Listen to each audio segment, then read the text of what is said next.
Selamat datang di channel Nalar Yoga. Steve Jobs bukanlah penemu seperti Thomas Edison yang menyalakan bola lampu untuk pertama kalinya. Dia lebih seperti koki bintang 5 yang mengambil bahan-bahan yang sudah ada, seperti GUI dari Xerox, dan menciptakan hidangan yang benar-benar baru dan memuaskan. Kita bicara tentang transformasi budaya, bukan hanya inovasi teknis. Bayangkan dia sebagai arsitek yang membangun katedral megah dari batu bata yang sudah ada. Ironisnya, banyak yang tidak menyadari bahwa batu bata itu sebenarnya dipinjam. Tapi hey, siapa yang peduli ketika hasilnya secantik iPhone? Jobs terobsesi dengan kesederhanaan. Bukan kesederhanaan yang murahan seperti ponsel murah yang rusak setelah seminggu, tapi kesederhanaan yang elegan seperti seni minimalis yang membuat Anda merasa seperti seniman. Dia ingin produknya intuitif, indah, dan membuat Anda merasa seperti seorang jenius hanya dengan menggunakannya. Bayangkan touchscreen yang begitu mulus. Anda lupa bahwa teknologi ini sebenarnya rumit.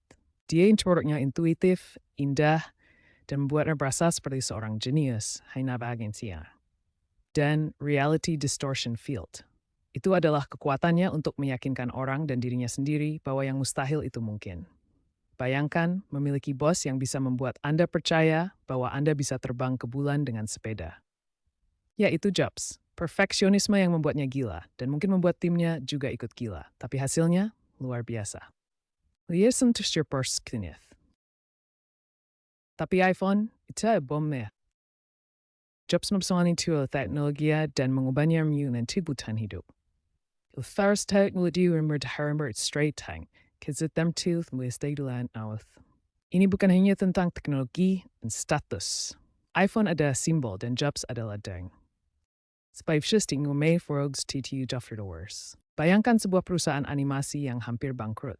Steve Jobs masuk melihat potensi di balik layar dan voila, Pixar menjadi raja box office. Cerdas sekali, bukan? Jobs bukan hanya investor biasa. Dia melihat bahwa komputer bukan sekadar mesin hitung, tapi alat untuk menciptakan dunia baru. Visioner atau hanya orang yang beruntung. Toy Story, revolusi animasi. Film pertama yang lahir sepenuhnya dari pixel dan kode.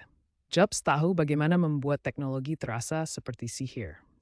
Dari wireframe kasar hingga karakter yang hidup, itulah seni Jobs. Mengubah kode komputer menjadi emosi manusia.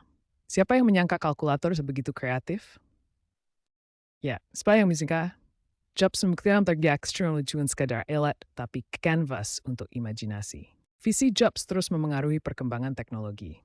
AI yang ramah pengguna, AR/VR yang mulus, semua itu terinspirasi oleh filosofinya. Tapi ada juga sisi gelapnya.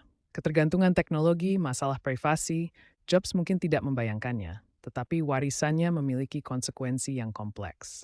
Masa depan cerah, tetapi kita harus berhati-hati agar tidak tersesat di hutan digital. Filosofi Jobs juga bergema di Indonesia. UMKM mengadopsi modelnya untuk digitalisasi, dan generasi muda terinspirasi oleh kisah suksesnya. Tetapi kita harus ingat, Jobs adalah produk dari lingkungannya. Kita tidak bisa hanya meniru, kita harus beradaptasi dan berinovasi.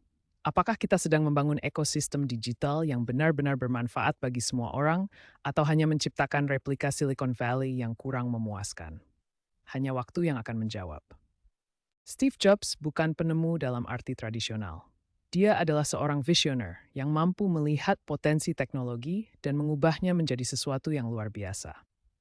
Dengan sedikit sarkasme cerdas, kita bisa katakan dia adalah seorang perfeksionis yang gila, seorang manipulator yang brilian, dan seorang pengusaha yang tak kenal ampun.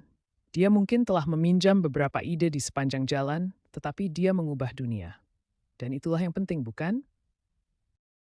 Terima kasih sudah belajar bersama Nalar Yoga. Jangan lupa tekan tombol like dan subscribe, supaya kita bisa terus menjelajah logika dan ilmu bersama.